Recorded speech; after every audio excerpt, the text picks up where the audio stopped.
So hello everyone and welcome back to my channel. My name is Manjeet Singh and I'm a fourth year MBBS student here in Georgia. तो अभी just hospital से आया हूँ and आप लोगों की काफ़ी डिमांड थी कि भैया एक पूरी MBBS इन जॉर्जिया की डिटेल वीडियो बनाओ। तो ये वीडियो सबसे डिटेल वीडियो होने वाली है, इसमें हम सब कुछ कवर करने वाले हैं। तो सबसे पहले मैं आपको टॉपिक्स बता देता हूँ कि इसमें हम क्या क्या कवर करेंगे। सबसे पहले तो हम कवर करेंगे कि MBBS इन जॉर्जिया वैलिड है या नहीं है। काफ़ी बच्चों को ये डाउट है कि भैया जॉर्जिया का MBBS वैलिड होगा या नहीं होगा इंडिया में, हम FMG या नेक्स्ट दे पाएंगे या नहीं दे पाएंगे। तो सबसे पहले हम वो कवर करेंगे। उसके बाद हम कवर करेंगे कि कितना बजट आप लेके चलिए अगर आपको जॉर्जिया से MBBS करनी है।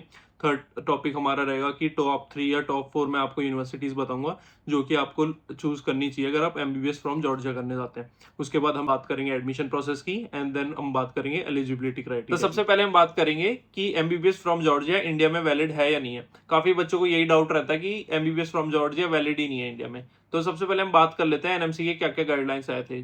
तो जो फर्स्ट गाइडलाइन था वो था आपका MBBS कोर्स ड्यूरेशन के ऊपर कि आपका जो कोर्स है वो 54 मंथ्स का होना चाहिए, जो कि अप्रोक्सीमेट बनता है 5.5 ईयर्स। तो जो आपका जॉर्जिया कोर्स है वो ऑलरेडी 5.8 ईयर्स का है, जिसमें 4.8 आपका एजुकेशन है प्लस 1 ईयर इंटर्नशिप है। तो आपका ऑलरेडी ये फुलफिल हो जाता है रिक्वायरमेंट, तो इसमें आपको कोई दिक्कत नहीं है। सेकंड जो रिक्वायरमेंट है वो है आपका इंग्लिश मीडियम का। आपकी ऑलरेडी यहाँ पे जॉर्जिया में हर कॉलेज में इंग्लिश मीडियम में ही आपका MBBS का पूरा कोर्स होता है, तो ये भी आपकी रिक्वायरमेंट फुलफिल हो गई। थर्ड जो रिक्वायरमेंट है जिसपे बहुत ही ज्यादा डाउट रहता है बच्चों को वो है लाइसेंस टू प्रैक्टिस। तो मैं आपको क्लियरली बता देता हूँ कि मेरे को यहाँ पे ऑलरेडी 4 साल हो चुके हैं एंड मैं 1.5-2 साल से ऑलरेडी आपका यूट्यूब पे कंटेंट बना रहा हूँ। तो आपको मैं लिख के दे सकता हूँ कि आपको लाइसेंस टू प्रैक्टिस मिलेगा। आपको यहाँ से रजिस्ट्रेशन नंबर भी मिलता है एंड जो आपको जूनियर डॉक्टर का यहाँ से लाइसेंस मिलता है वो इंडिया में वेरीफाइड है। एम्बेसी ने खुद आपका एक लेटर इशू कर रखा है कि आपका ये माना जाएगा जूनियर डॉक्टर का लाइसेंस एंड आपका ये वैलिड है। तो आपको इस चीज के ऊपर कोई भी टेंशन लेने की जरूरत नहीं है कि ये आपका वैलिड है या नहीं है। तो ये हो गया आपका फर्स्ट टॉपिक क्लियर। एंड अगर इसके बारे में अगर आपको और भी कोई डाउट है या फिर आपको वो लेटर चाहिए जो मिनिस्ट्री का है, तो आप जस्ट मेरे को एक मैसेज कर सकते हैं मेरे व्हाट्सएप पे एंड देन मैं आपको ये शेयर कर दूंगा। एंड हम अब बात करेंगे सेकंड टॉपिक पे जो कि है हमारा बजट। अगर आप जॉर्जिया से MBBS अपनी करना चाहते हैं तो क्या आपको कितना एटलीस्ट बजट लेके चलना चाहिए। तो अकॉर्डिंग टू मी आपको एटलीस्ट 45 लाख बजट आपका लेके चलना चाहिए फॉर 6 ईयर्स। इसमें आपका सब कुछ कवर कर दिया मैंने, जितना भी आपका ट्यूशन फीस, आपका हॉस्टल, आपका लिविंग एक्सपेंस, आप इतना मान के चलिए। अगर आप नॉर्मल से नॉर्मल कॉलेज भी जाएंगे जो कि टॉप कॉलेज नहीं है तो भी आपका बजट इतना चला जाएगा। तो अगर आपका बजट 20-30 लैक्स है तो आप मेरे हिसाब से जॉर्जिया आप मत चूज करिए। अगर आपको कोई एजेंट बोल रहा है कि आपका सस्ते में करवा देंगे 35 लैक्स में, तो यकीन मानिए इतने में नहीं हो सकता आपका जॉर्जिया से। तो आप दूसरी कंट्री चूज कर सकते हैं, जैसे उज्बेकिस्तान वगैरह अभी काफी अच्छे ऑप्शन है, उसमें आपका 20-30 में हो जाता है ओवरऑल।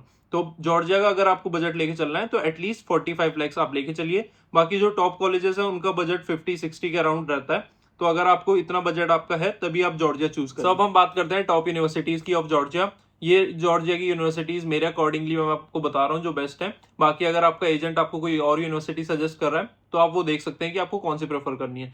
तो मेरे अकॉर्डिंगली अगर आप तिबलिसी में देखना चाहें तो 2 यूनिवर्सिटीज आपकी बढ़िया है। फर्स्ट है आपकी Georgian national university and second है आपकी यूरोपियन यूनिवर्सिटी। इन दोनों की फीस में लगभग $500 का डिफरेंस है। बट जो यूरोपियन यूनिवर्सिटी है मैं उसको थोड़ा सा स्लाइट एज दूंगा क्योंकि उसका जो एक्सपोजर एंड जो उसका मेडिकल इंफ्रास्ट्रक्चर है वो थोड़ा सा बढ़िया है।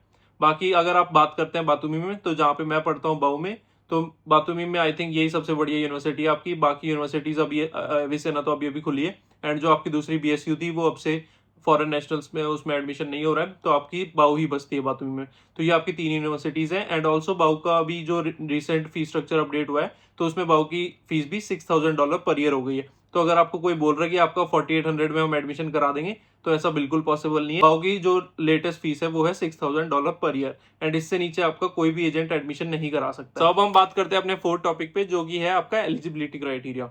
तो अगर आपको यहाँ पे एडमिशन लेना है तो आपको क्या क्या रिक्वायरमेंट्स हैं वो आपको मैं बता देता हूँ। तो सबसे पहले है आपका नीट। आपका नीट में क्वालिफाइंग मार्क्स आपके आने चाहिए। इस साल मेरे हिसाब से एटलीस्ट आपका मान के चलिए स्कोर रहेगा 160-170। तो जिन बच्चों के इससे ऊपर स्कोर है वो यहाँ के लिए क्वालिफाई कर सकते हैं। यहाँ पे आपका विदाउट नीट भी एडमिशन होता है बट उसका प्रोसेस होता है थोड़ा डिफरेंट है। अगर आपको उसके बारे में जानना है तो you can message me on my WhatsApp. And second में बात करता हूँ, आपके एटलीस्ट 50% स्कोर होना चाहिए 12th में। PCB मिला के आपका 50% बनना चाहिए तभी आप क्वालिफाई करेंगे। एंड थर्ड जो है वो है एज का क्राइटेरिया। आपको एटलीस्ट 17 प्लस होना पड़ेगा यहाँ पे एडमिशन लेने के लिए। तो ये थे आपके 3 रिक्वायरमेंट्स। अगर आपको MBBS इन जॉर्जिया करना है तो ये आपको तीनों फुलफिल करने पड़ेंगे। सो अब हम बात करते हैं अपने फिफ्थ टॉपिक पे जो कि है एडमिशन प्रोसेस। तो आपको मैं पूरा एडमिशन प्रोसेस एक बार समझा देता हूँ ताकि किसी भी बच्चे को कोई डाउट ना रहे। अगर आप किसी एजेंट से या कहीं से भी एडमिशन ले रहे हैं तो ये आपका पूरा प्रोसेस रहेगा। मैं एक बार आपको अच्छे से समझा देता हूँ स्टेप बाय स्टेप। तो सबसे पहले आप जब अपने 12th की मार्कशीट, 12th एंड 10th की आपको मार्कशीट भेजने पड़ते हैं। उसके बाद आपका यूनिवर्सिटी से एक एक्सेप्टेंस लेटर आता है। वो आपका एक्सेप्टेंस लेटर सिर्फ ये शो करने के लिए होता है कि आपको यूनिवर्सिटी ने एक्सेप्ट कर लिया है। एंड इसके बाद आपको फीस पे करनी होती है सेमेस्टर की।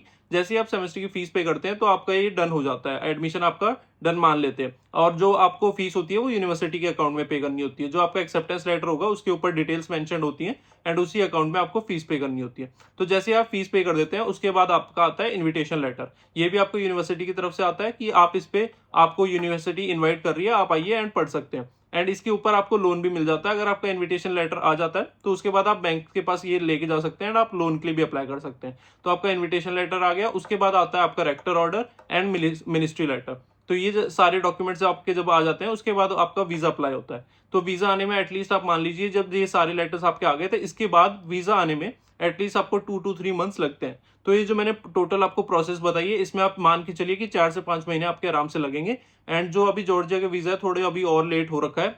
तो अगर आपको सितंबर अक्टूबर वाले इनटेक में एडमिशन लेना है तो आप मेरी मानिए आप मई जून जुलाई जून में आप अपना फाइनल कर दीजिए। तो अगर आप जून से भी लेट करते हैं तो आपका प्रोसेस और लेट हो जाता है एंड आप मान के चलिए फिर आपका फेब मार्च तक पूरा प्रोसेस खिंच जाता है। तो सबसे बेटर है कि आप जून में अपना डिसाइड कर लीजिए कि आपको प्रोसेस करना है या नहीं करना।